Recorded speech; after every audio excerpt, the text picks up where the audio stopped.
Nexus Station hummed with life. Thousands of voices mixed together in dozens of languages that Jake Thompson couldn't understand. The air smelled like a weird combination of burnt plastic and something sweet, maybe flowers from some alien planet he'd never heard of. After 2 weeks on this massive space station, Jake still wasn't used to any of it. He sat alone in the corner of the cafeteria, poking at what the food dispenser swore was chicken. It didn't taste like chicken. It didn't even look like chicken. But it was food, and food was food when you were millions of miles from Earth. Jake watched the crowd move around him. There were creatures with tentacles grabbing trays, beings made of what looked like living crystal, and things that floated without legs. Every species imaginable seemed to study at this academy.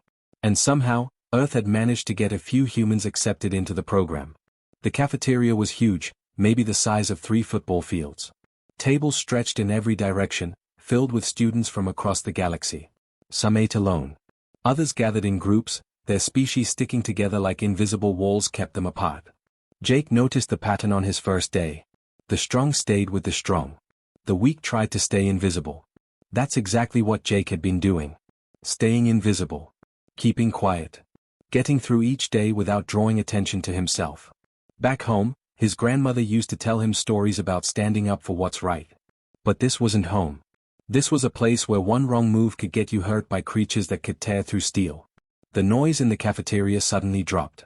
Not completely silent, but quiet enough that Jake noticed. His eyes moved toward the entrance. 3 massive figures walked through the doorway. They moved like they owned the place, and maybe they did. Draken warriors. Jake had learned about them in his first week. They came from a planet where strength meant everything. Fighting was in their blood, their culture, their entire way of life. These 3 were huge. The shortest one stood at least 7 feet tall. Their scales caught the artificial light of the cafeteria, shining like armor plates. Dark green mixed with hints of gold and black. Muscles rippled under those scales with every step they took.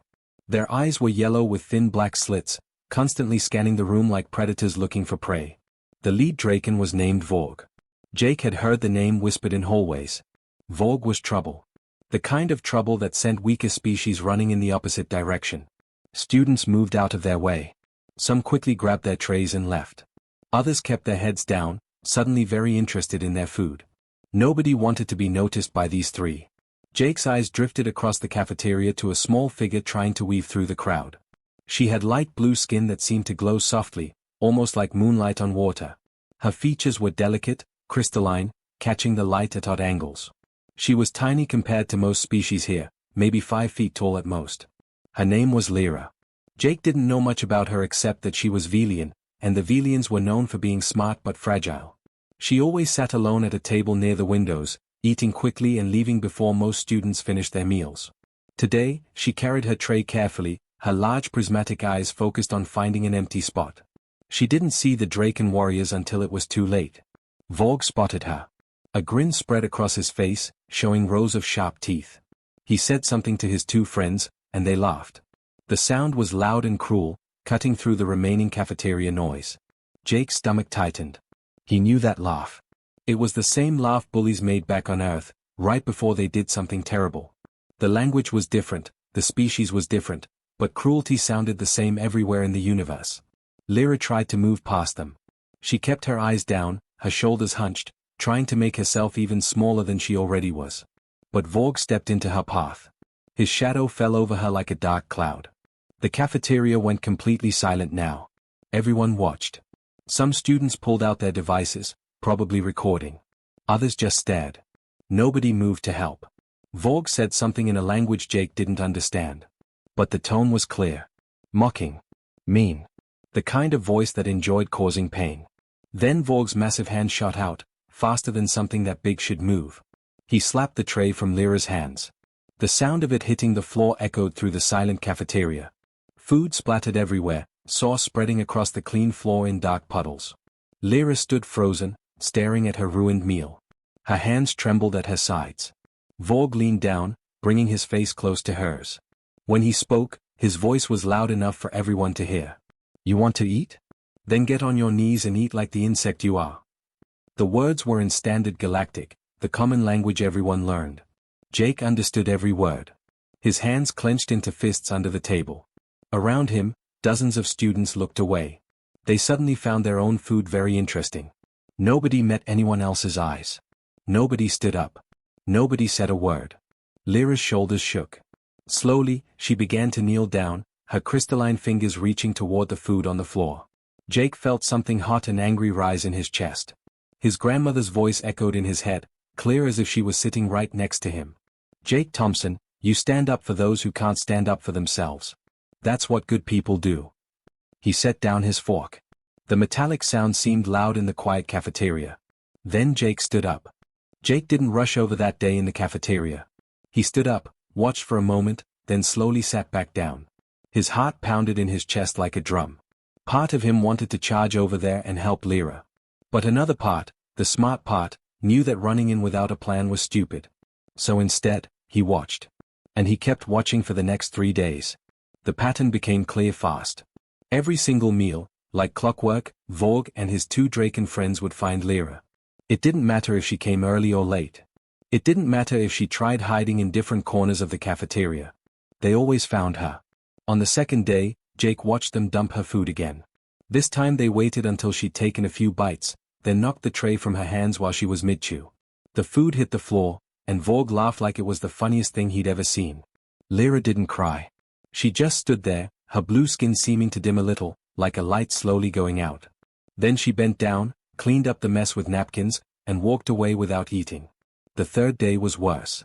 Jake sat at his usual table and watched as they cornered her near the drink dispensers.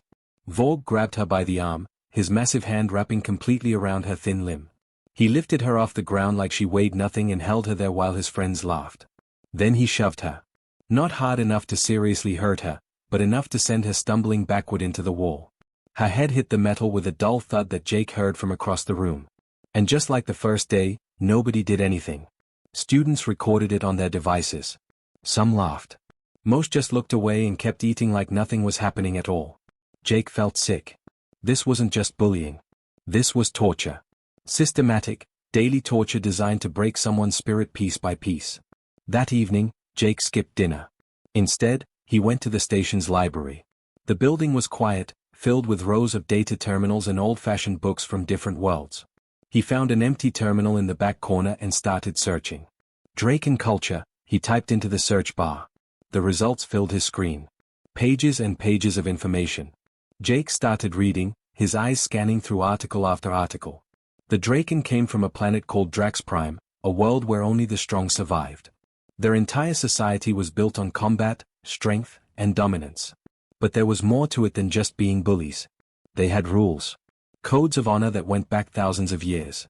Jake leaned closer to the screen, reading more carefully now. The trial of dominance. That's what caught his attention.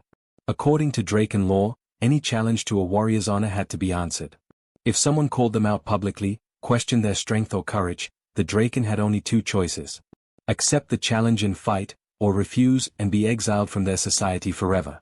Exile wasn't just leaving their home. For a Draken, it meant losing everything. Their family would disown them. Their name would be erased from records. They would become nothing, a ghost walking among their own people. Jake sat back in his chair, thinking. A plan started forming in his head. It was crazy. Probably stupid. Definitely dangerous. But it might actually work. He kept researching.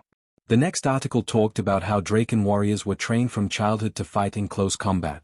They relied on their strength, their size, their natural armor of scales.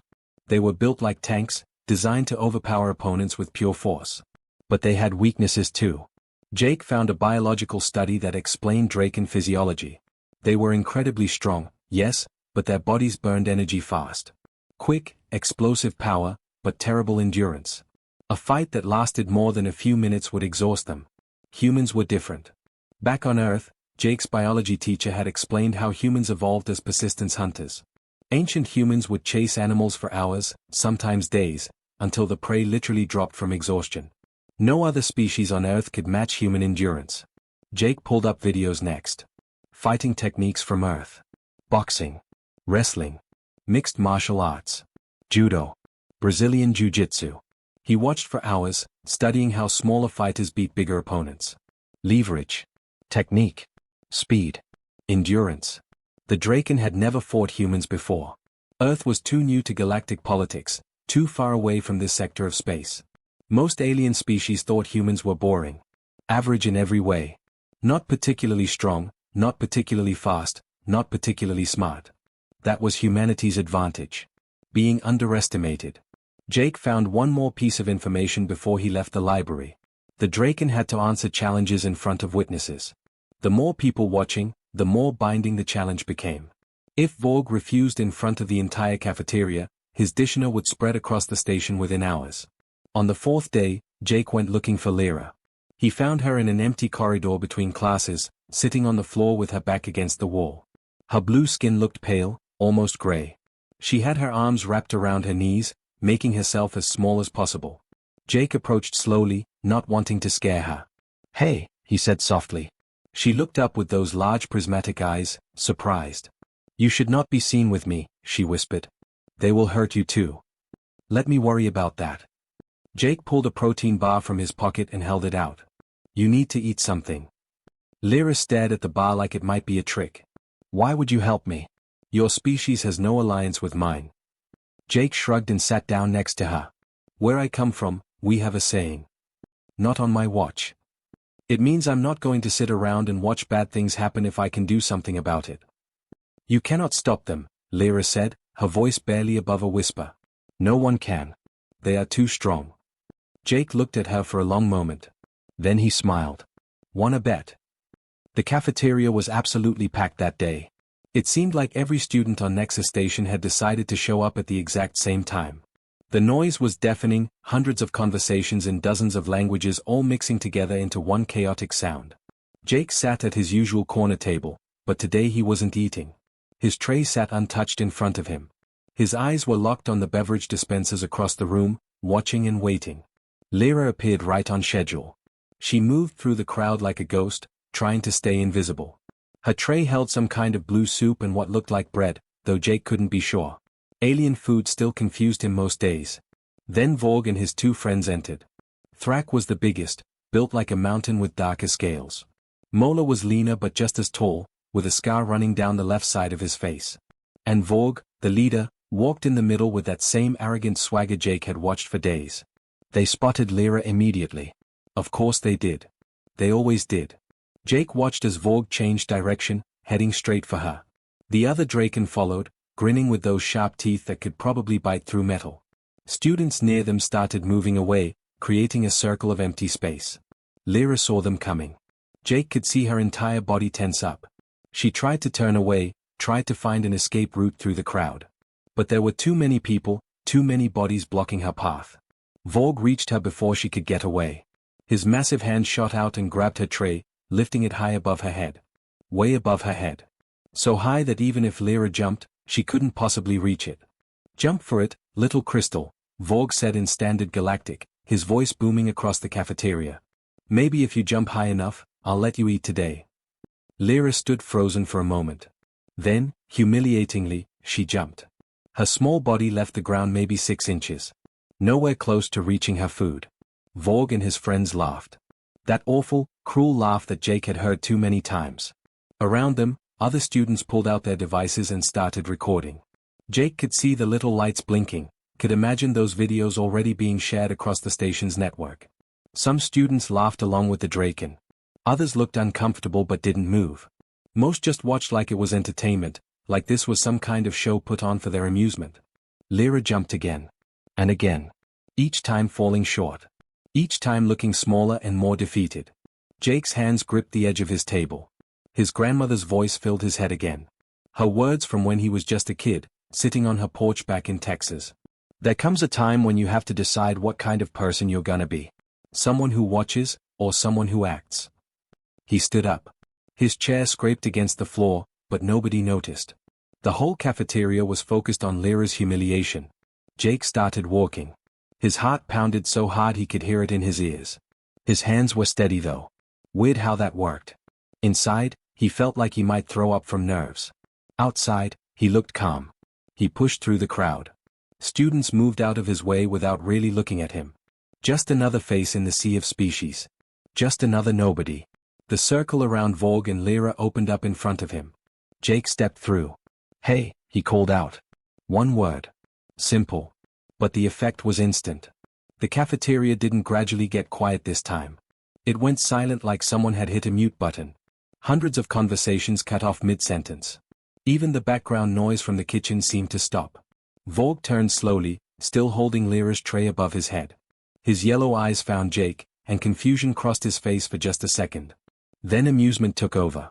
That smug, confident look that said he knew exactly how this was going to end. The little human wants something. Vorg's voice dripped with mockery. He looked Jake up and down like he was examining an insect. Jake walked closer. 3 feet away. Close enough to smell the Draken's breath, which somehow smelled like sulfur and meat.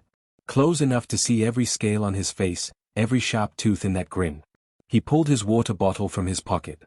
Then he turned to the nearest student, some kind of alien with 4 arms and purple skin who looked absolutely shocked. "Hold this for me," Jake said, pressing the bottle into one of the alien's hands. The student took it automatically, too surprised to do anything else. Around them, the crowd pressed closer. Everyone wanted to see what would happen next. Devices were recording from every angle now. Jake turned back to Vorg. He had to tilt his head back to look at the Draken's face. Vorg stood at least 2 feet taller than him, probably weighed 3 times as much. His scales were like armor plating. His muscles could probably snap Jake in half without much effort. But Jake had done his homework. He knew things about Draken culture that Vorg didn't think any human knew. He knew about honor codes and ancient laws and challenges that couldn't be refused.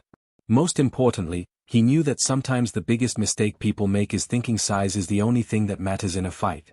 "I've been watching you for 4 days now," Jake said, his voice clear and loud enough for everyone to hear. "And you know what I figured out?" Vorg's grin widened.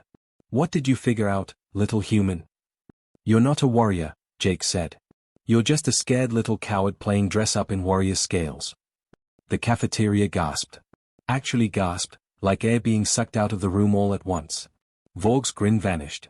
His eyes went wide, then narrowed to dangerous slits. "What did you say?" "You heard me." Jake stepped even closer, right into Vorg's space.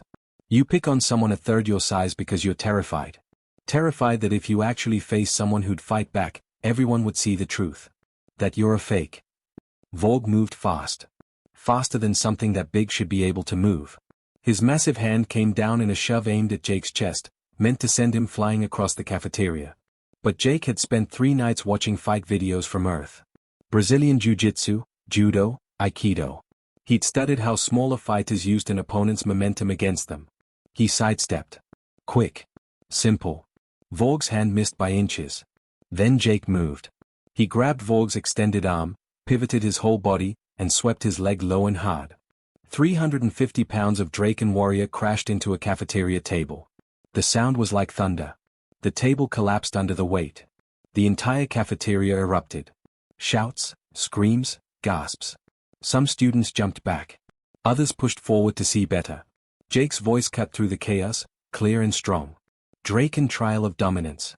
I challenge your honor, Vorg. Right here, right now." Station security arrived within minutes of Jake's challenge. But the damage was already done. The words had been spoken in front of hundreds of witnesses. Videos were already spreading across the station's network, going viral on every social platform the students used. The head of security, a tall insectoid creature with translator equipment, pulled up the ancient Draken laws on his datapad. He read them carefully, his antenna twitching with what Jake hoped was annoyance. "The challenge is legal," the security officer finally announced.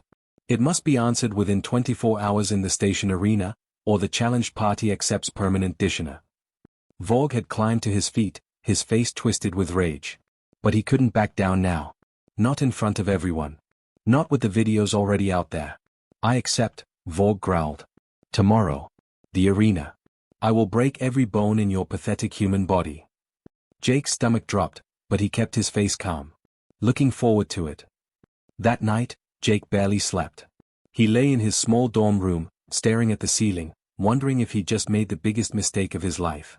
His roommate, a quiet slug-like creature named Bloop, asked if he was okay about 50 times before finally giving up and going to sleep. Jake spent the hours watching more fight videos on his datapad. Studying. Learning. Looking for any edge he could find. The next day arrived too fast. The arena was located in the lower levels of Nexus Station. Jake had never been there before.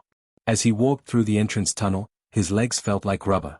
The sound of thousands of voices echoed off the metal walls, getting louder with each step.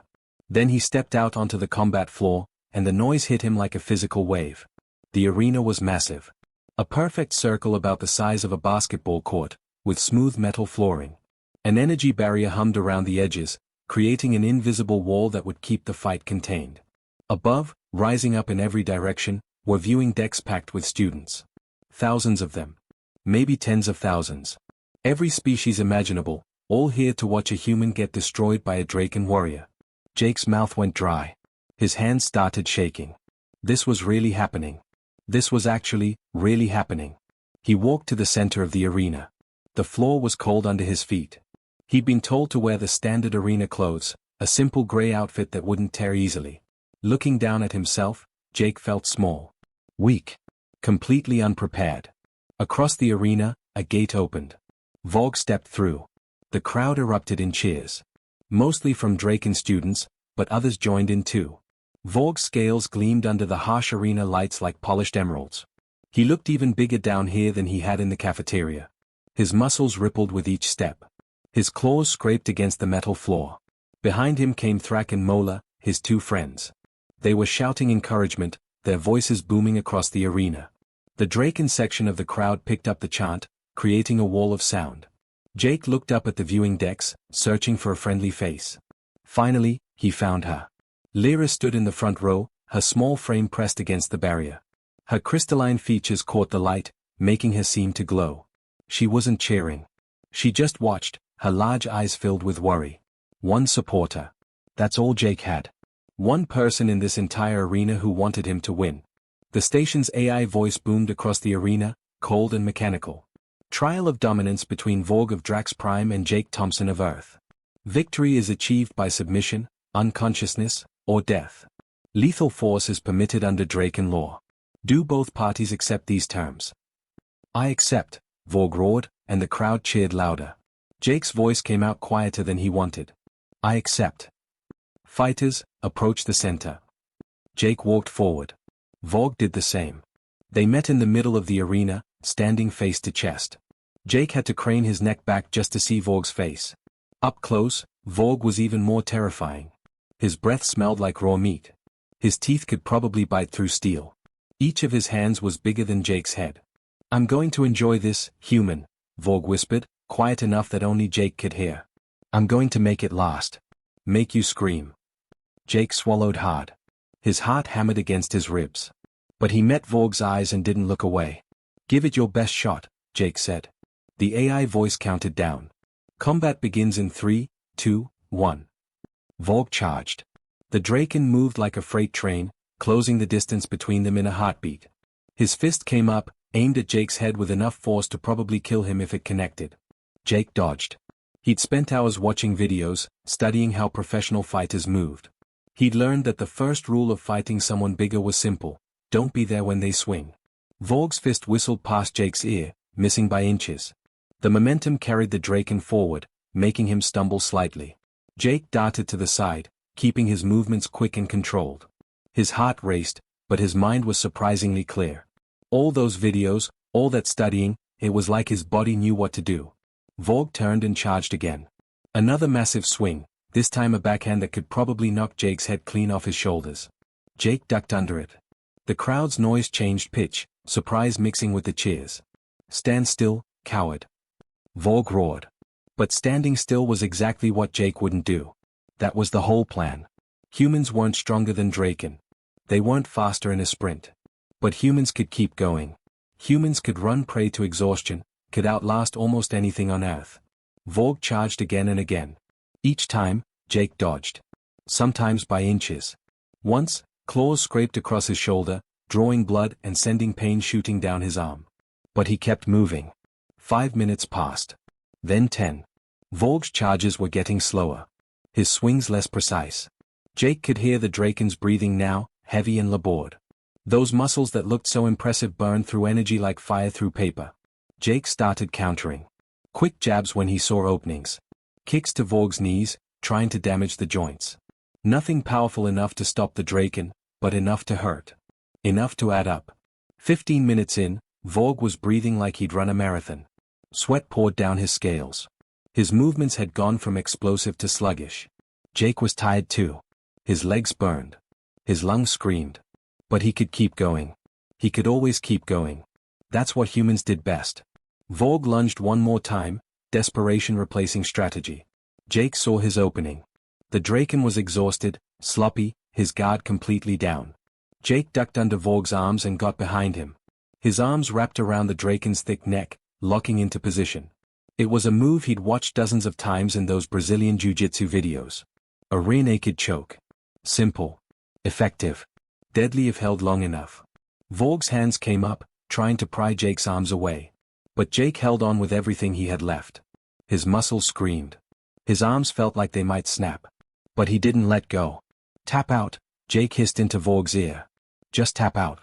Don't make me put you to sleep. Vorg thrashed for another few seconds. His strength was fading fast. The crowd had gone silent, watching in disbelief as a human choked out a Draken warrior. Then Jake felt it. 3 quick taps on his arm. Submission. Jake released immediately and collapsed to his knees, gasping for air. His vision swam. Every part of his body hurt. Blood dripped from cuts he didn't remember getting. But he'd won. The arena exploded with noise. Some cheered. Others shouted in anger. Bets had been lost. The impossible had just happened. Jake didn't remember much after that. Security came. Medical staff appeared. Someone wrapped his shoulder where Vorg's claws had cut deep. The world went fuzzy around the edges, and then everything went black. He woke up in the medical bay 6 hours later. The room was dim and quiet. Soft blue lights glowed from panels in the ceiling. Jake's body felt strange, like he was wrapped in something thick and warm. Looking down, he saw healing gel covering most of his torso and arms. The station's advanced medical technology, working to repair torn muscles and close wounds. You are completely insane, a soft voice said. Jake turned his head. Lyra sat in a chair beside his bed, her blue skin glowing gently in the low light. She was smiling though, the first real smile he'd seen from her since arriving at the station. Yeah, Jake said, his voice rough. Probably. But it worked, didn't it? You could have died. But I didn't. Lyra shook her head, her crystalline features catching the light. Why would you risk your life for me? We barely know each other. Jake thought about that for a moment. Back on Earth, my grandmother raised me after my parents died. She used to tell me that the measure of a person isn't what they do when it's easy. It's what they do when it's hard. When it costs them something. He looked at Lyra. You needed help. I could help. That's really all there is to it. Tears formed in Lyra's large eyes. Not sad tears, but something else. Relief maybe. Gratitude. Thank you, Jake Thompson. Before Jake could respond, the door to the medical bay slid open. He tensed, half expecting more trouble. Vorg entered. His head was down, his usual swagger completely gone. Behind him, Thrak and Mola waited in the hallway, not coming in. The Draken warrior approached Jake's bed slowly, like he was afraid of being attacked. Then, to Jake's complete shock, Vorg knelt down on one knee. His massive form bent low, his head bowed. You defeated me in honorable combat, Vorg said. His voice was thick with emotion, nothing like the mocking tone from before. By the laws of my people, I owe you a debt that can never be fully repaid. Jake blinked, confused. Okay? I ask your forgiveness, Vorg continued, and now Jake could hear shame in his voice. For my actions against Lyra. For my cruelty. For my dishonor.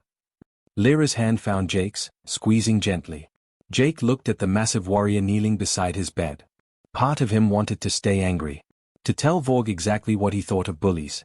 But another part, the part that sounded like his grandmother, reminded him that people could change. That forgiveness was stronger than revenge.